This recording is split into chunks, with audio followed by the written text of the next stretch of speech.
Morning, Jim. Morning, Jessica. What can I do for you? Well, my publisher and his wife are coming to visit, and I'd like them to experience an authentic Maine lobster dinner. I'm kinda short on lobsters at the moment, it being early and all. I'll have more by the end of the day, once the fleet's back in.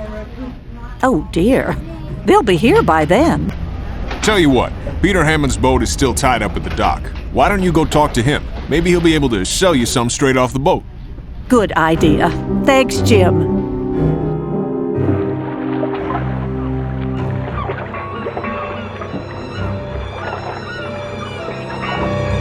Peter?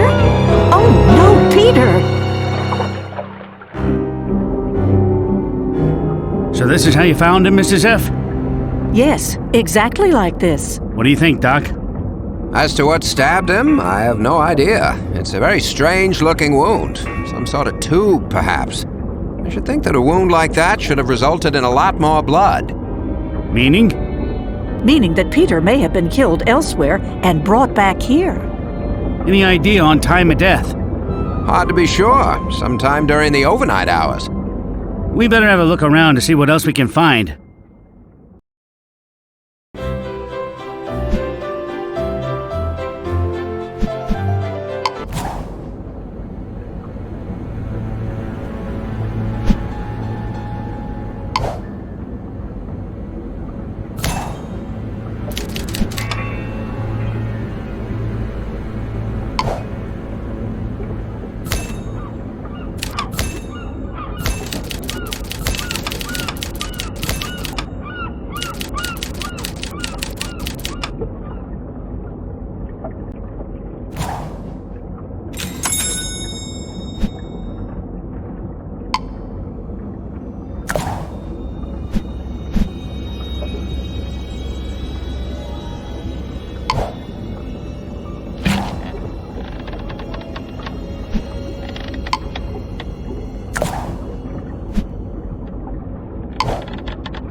Hey, what's going on? I'm afraid I have some bad news for you, Billy. Your uncle was murdered last night. What? I'm afraid it's true. Oh, man. The lobster pound is always the nerve center of the fishing community. We should talk to Jim Price and ask him if he knew about any tensions between Peter and the other lobstermen. And in the meantime, I better call my publisher to postpone his visit.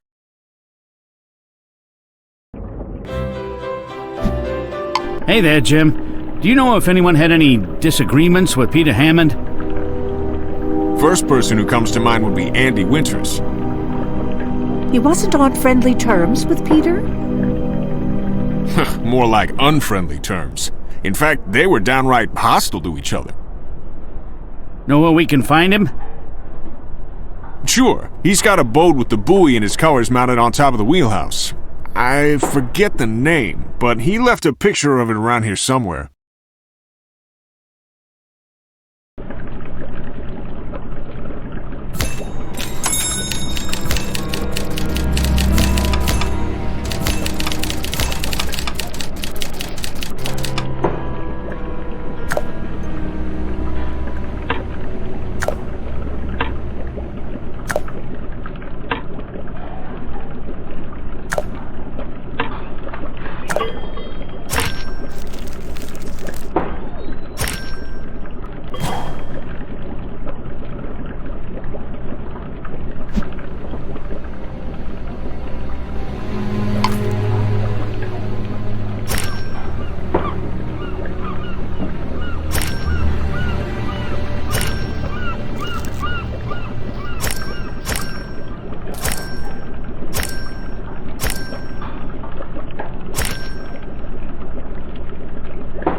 According to the photo, we're looking for a boat named My Turn, with a red and blue buoy on it.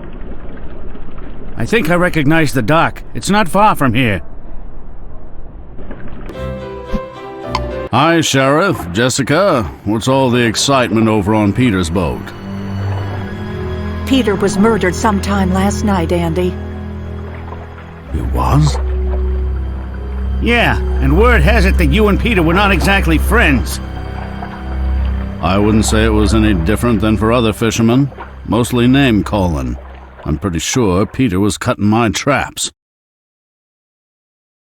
Did getting even with Peter involve killing him? Absolutely not. Then you won't mind telling me where you were last night. I was at the Harborside Tavern all evening. Yeah? Can anyone there vouch for you? Well, sure. Had you noticed anything different about Peter? Had he been doing anything new recently? Yeah, he weaseled his way into some sort of cushy research gig with the Marine Research Laboratory. You make it sound as if earning some extra income is somehow cheating. When the rest of us are struggling to catch enough to earn a living, you can't blame us if we resented him, especially since Peter was having a better season than us.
Andy was a little vague about his alibi for last night. And he seemed bent out of shape that Peter landed a gig with a Marine Research Lab. I agree, which is why that should be our next stop. Sheriff, Mrs. Fletcher, come on in. I'm Greg Young. What can I do for you? Were you aware that Peter Hammond was killed last night? No. That's terrible. Was it an accident? I'm afraid not. Peter was murdered. He was working for you, right? Yes, he was. I'm working on a project researching the lobster population off the coast, and Peter was helping me gather data. How did you connect with him? I posted a flyer at the Lobster Pound, looking for a lobsterman willing to make detailed notes about the lobsters he was catching.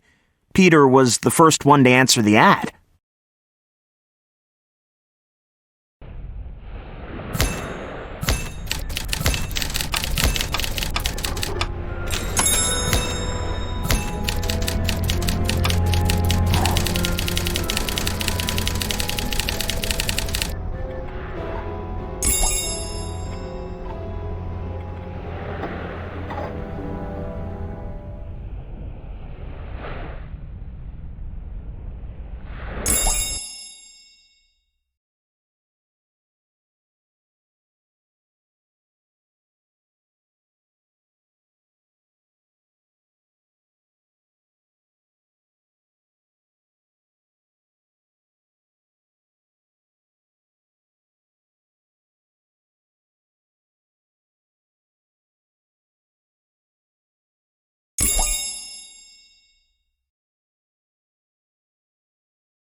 I just got a call from the station. What is it? Billy Hammond says there's been a break-in on his uncle's boat. Okay, Billy, what happened here? Some guy broke in here, was poking around the cabin. He took off when he heard me coming. Do you have any idea who it was? Nah, I only caught a glimpse of him as he ran off. But whoever it was, he smokes a pretty nasty cigar.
Let's head over to the Harborside Tavern and see if we can find someone who smokes Dominican cigars. Good idea. While we're there, we can see if anyone remembers seeing Andy Winters there last night. Oh dear. Looks like this place has fallen on hard times. It's the only place I know in Cabot Cove that sells Dominican cigars. Let's ask around and see if anyone remembers Peter spending any time here.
There's someone smoking one of the Dominican cigars we found at the crime scene.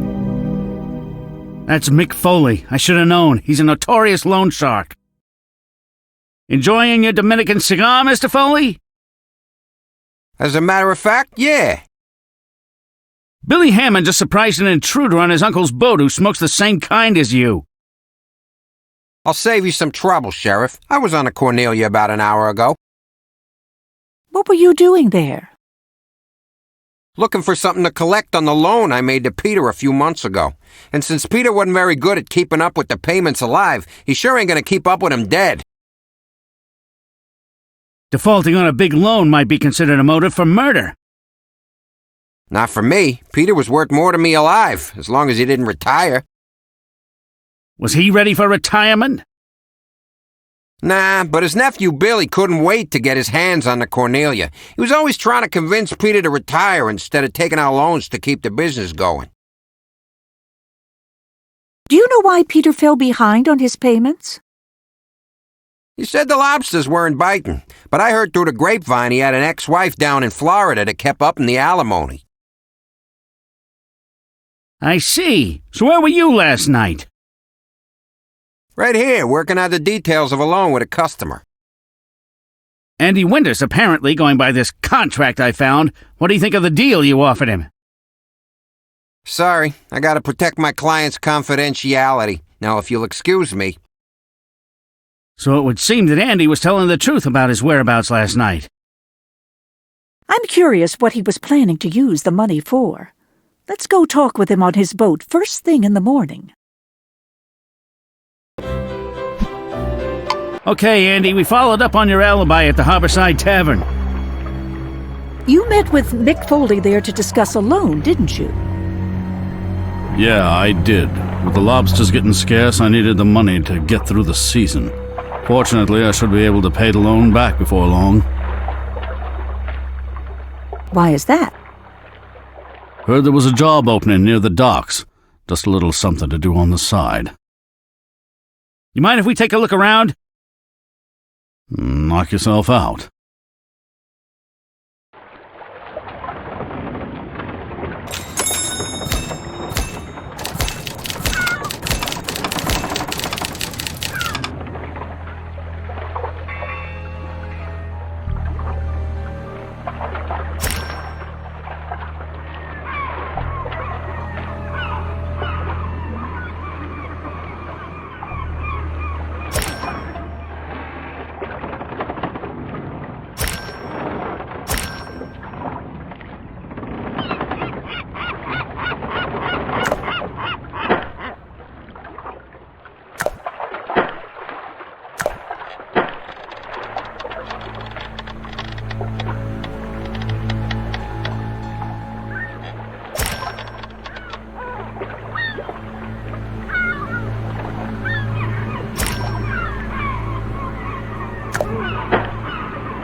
Greg Young sure didn't waste any time finding someone to replace Peter.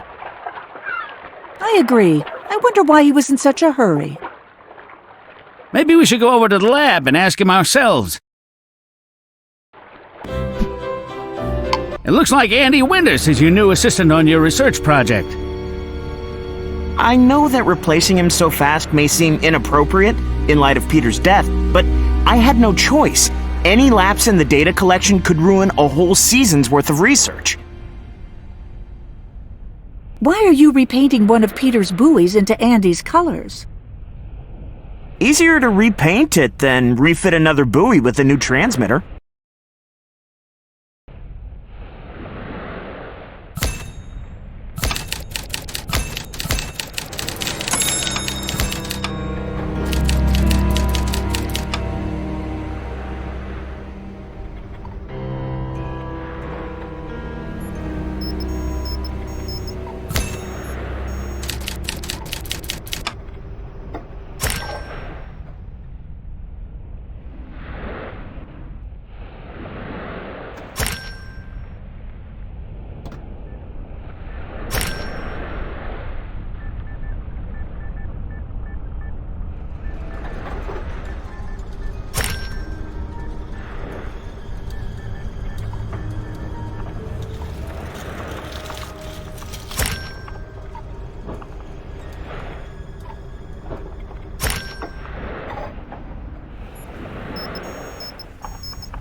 You got an explanation for the blood on these shards of glass, Mr. Young? It's simple enough, Sheriff. I dropped a glass cylinder and cut myself when I went to pick up the pieces, and I have the bandage to prove it. So when was the last time Peter visited your lab? It had been a while. I usually went by his boat to pick up his data. Hope you don't mind, but I need to get back to crunching numbers. Blood on the floor and on a possible murder weapon? Seth certainly has his work cut out for him. I'll have him check the blood against Greg's to see if his story checks out. Sheriff, I'm pretty sure that Billy Hammond was here at the lab the night Peter was killed. If he has a good explanation for that, I'd like to hear it. Sheriff, Mrs. Fletcher, what can I do for you? You can tell us what you were doing at the Marine Research Lab the night your uncle was killed. What? I was never there. I'm afraid you were, Billy. We found the toothpicks you're always chewing in a wastebasket there. Okay, maybe I did go there. I knew Peter was heading that way and I needed to talk to him. About what? About getting a better percentage. Lately, his catches had been better than average, and I figured I was entitled to more. But when I finally got up the courage to ask him for a raise, he fired me on the spot. And what about his promise to leave you the boat? He said I'd never inherit the Cornelia. So you killed him, right? No, I mean I lost it and knocked his lights out, but I sure didn't kill him. What happened after that? Nothing, I just left him there. I have no idea how he ended up back on the Cornelia. Sheriff, if what Billy says is true, then someone else stabbed Peter and killed him. Maybe so, but his motive is hard to ignore. Billy, do you have any idea what sort of numbers Peter was recording for his lobster catches? Low for most of the season. But then a couple of months ago we started getting lucky and began catching a lot more.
Why would someone fill a trap with lobsters that have already been caught?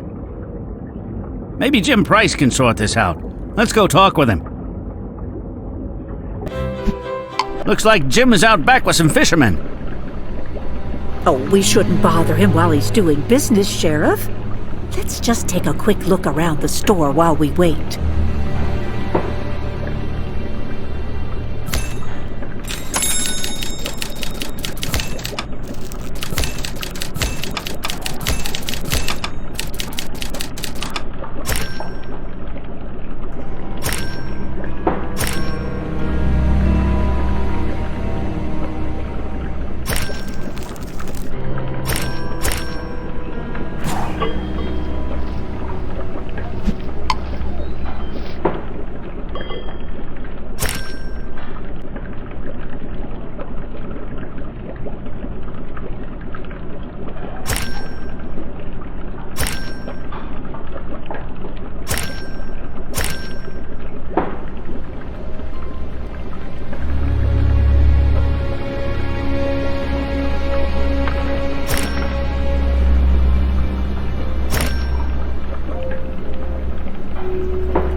Hey, what are you doing here? We're closed. We were hoping you could clear something up for us. How's the lobster season been so far this year? Good. Best season we've had in years. But Jim, if the catch has been so good, why are your tanks nearly empty now? And why did you have so few lobsters yesterday morning that you sent me to Peter instead? Well, Speaking of Peter's catch, you got an explanation for how a lobster can get into a trap already banded with one of your bands? You were putting lobsters from your tanks into Peter's traps, weren't you, Jim? That's why you have that searchlight, to help you find his traps at night.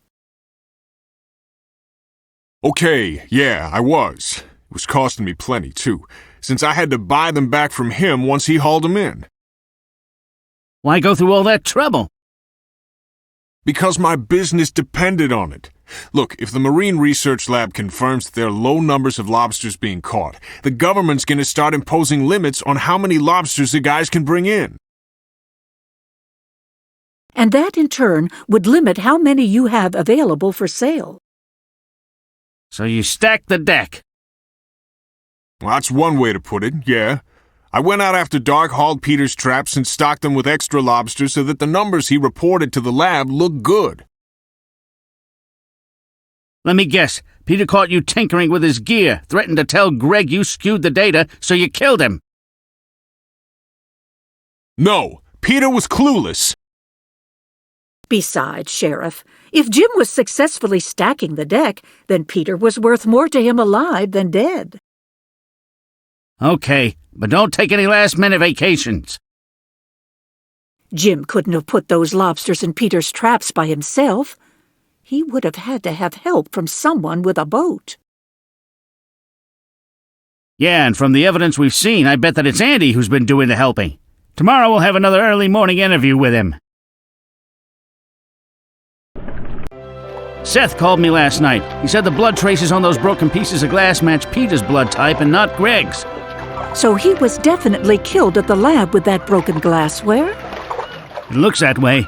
Maybe Greg had a motive we haven't figured out yet. Or maybe Andy made a stop at the lab after he left the Harborside Tavern.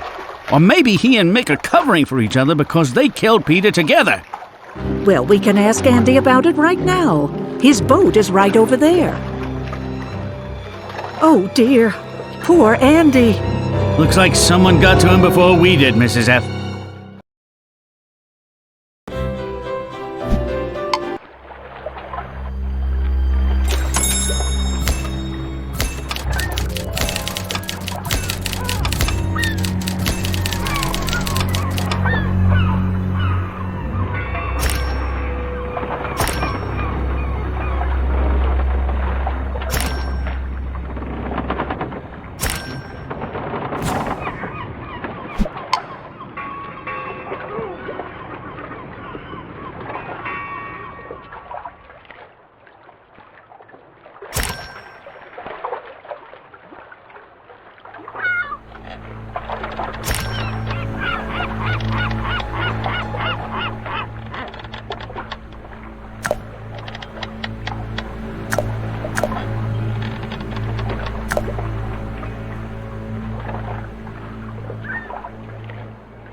Maybe that IOU didn't get torn up because it was paid off. You mean it could have been torn up during an argument between Andy and Mick? That's exactly what I'm thinking. And since Andy's not going to tell us about it, we'll have to get the story from Mick himself. Oh, not the two of you again. Afraid so, Mr. Foley. Another one of your clients was murdered last night. Who? Andy Winters. And we found the loan papers you drew up for him torn up. Well, naturally, he paid off his loan. And where'd he get the money to pay you back? Well, he told me he'd come into some diamonds. He asked me to come over to his boat to collect them. Aren't diamonds an awfully inconvenient form of loan repayment?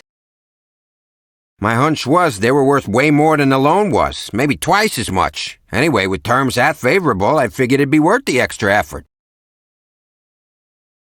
Where'd he get these diamonds? I didn't want to know, but I can tell you this. Andy was very much alive when we finished our transaction.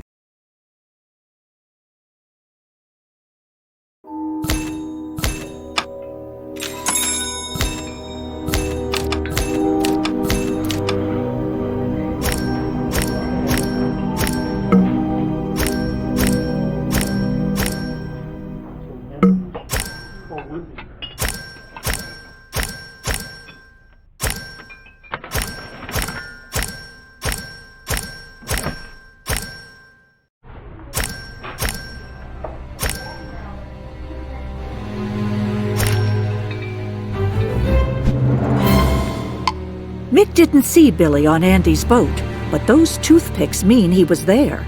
Maybe after Mick had left. Yeah, and the boat hook that was used as the murder weapon was Peter's. Who else would have access to it besides his nephew?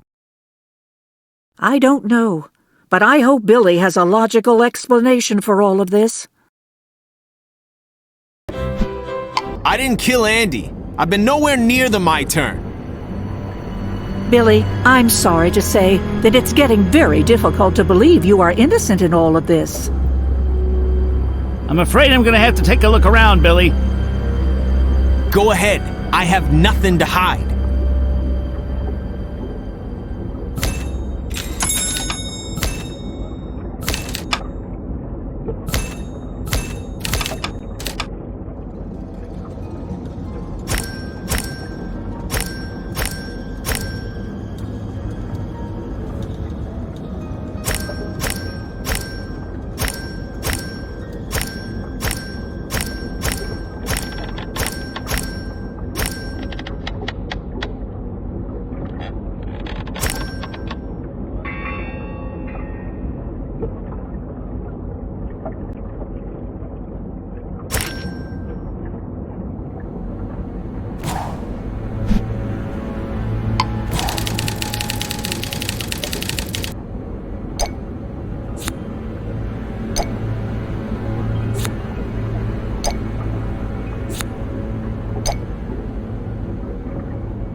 This means I'm gonna have to get those diamonds from Mick that Andy gave him to repay his loan. And I don't think he's going to be very happy about it. Oh boy, here we go again. Nice to see you again, Mr. Foley. I wish I could say the feeling was mutual. I'm gonna have to ask you to turn those diamonds Andy gave you over to me. Why? Because it's evidence in a murder investigation, that's why. Well, what if I told you I don't have them? What if I've already passed them on to a gemstone dealer? What if I told you you could be arrested as an accessory to murder? Whoa, slow down. Let me gather them up here.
The public library has some strong magnifying glasses on hand for reading very fine print. We should be able to use one to look for identifying marks on these diamonds. Then let's get going. Where do you suppose they would keep the magnifying glasses around here? This place looks like it's been hit by a hurricane.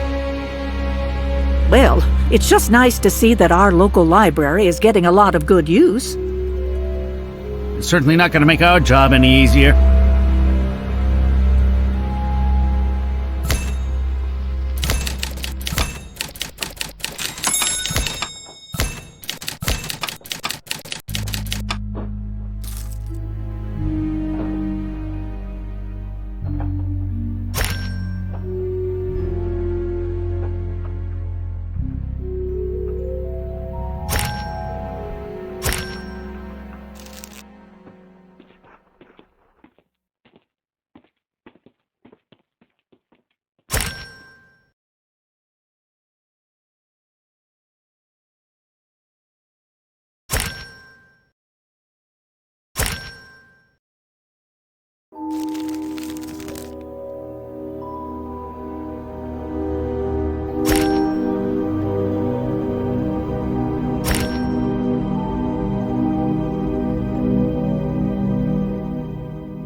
Well, this printout confirms that all the diamonds came from the same place, a jewelry heist 20 years ago.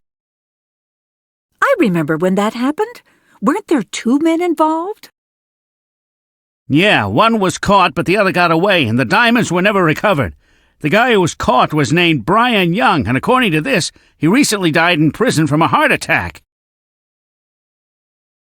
Brian Young. Do they list any surviving relatives? Yep, one brother, Gregory. What are the chances that Gregory is the same Greg who works at the Marine Research Lab? I'd say they're pretty darn good. Actually, now that these diamonds have surfaced, they're better than good. Let's head over there. Nobody's here. Perhaps Greg stepped out. Let's see if we can find anything to link Greg to the diamonds.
What are you doing here?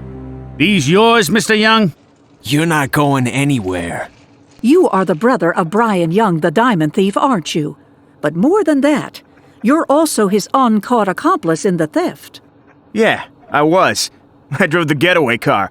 But Brian was the one carrying the loot, and he hid the diamonds without telling me where he put them. Then he got arrested. How did you manage to find them? Well, Brian was practical enough to know that if anything happened to him while he was locked up, one of us should enjoy the benefit of them. So he left coded instructions in his will as to where I could find them. So why this elaborate setup with the hollowed-out buoys and transmitters? Well, I couldn't just spend the things on the street. I found a smuggling organization in Canada, willing to move the diamonds overseas and deposit the money in a Swiss bank account. Hiding small groups of diamonds in lobster buoys that could be picked up by them was the safest way to make the drops. Is that where Peter Hammond came in? Yeah. He answered my ad looking for someone to help collect data for the lobster study. While I fitted his buoys with the tracking transmitters, I also hollowed out a space inside to hold the diamonds. And Peter, did he have any idea that you were using him? Not a clue. At least, not until he came to the lab that night and caught me stuffing one of his hollowed-out buoys with diamonds. How did Billy fit into all of this? Before Peter could ask what I was doing, he heard Billy calling his name. I guess he'd followed him so he could ask for a raise. Anyway, I hid when I heard Billy coming. So you saw Billy and Peter argue and fight then? I saw the whole thing. Billy knocked Peter flat. And once Billy was gone, I took advantage of the opportunity to get rid of a serious liability. In other words, you broke a cylinder and stabbed Peter in the back with it, killing him before he could regain consciousness. And then you moved his body back to the Cornelia using your cart. I knew Billy would be the prime suspect, but things got complicated when Andy hauled one of Peter's traps and accidentally found a shipment of diamonds inside the float. Apparently, Andy was helping Jim Price stock Peter's traps with lobsters to make it look like he was catching more than he actually was. Not a bad scheme. Anyway, since the diamonds were in one of the buoys with my transmitter, Andy figured out that the diamonds came from me. He blackmailed me into letting him take Peter's place here and get the diamonds for himself. He used them to pay off a loan. Well, maybe they helped him financially, but I couldn't afford to have a blackmailer as a partner. So you killed him with the boat hook from the Cornelia and spread some toothpicks around in hopes of redirecting suspicion at Billy Hammond. Unfortunately for you, you were the only logical killer. Greg, you're looking at a very long prison sentence.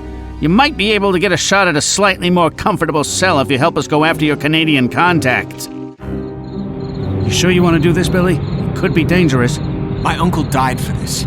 Let's chart our course.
This is the place.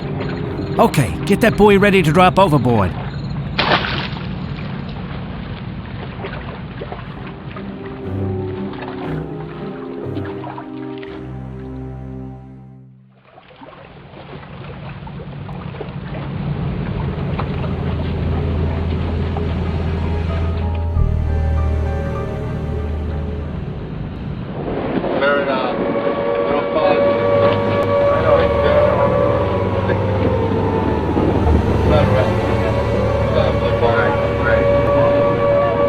Keep your hands where we can see them.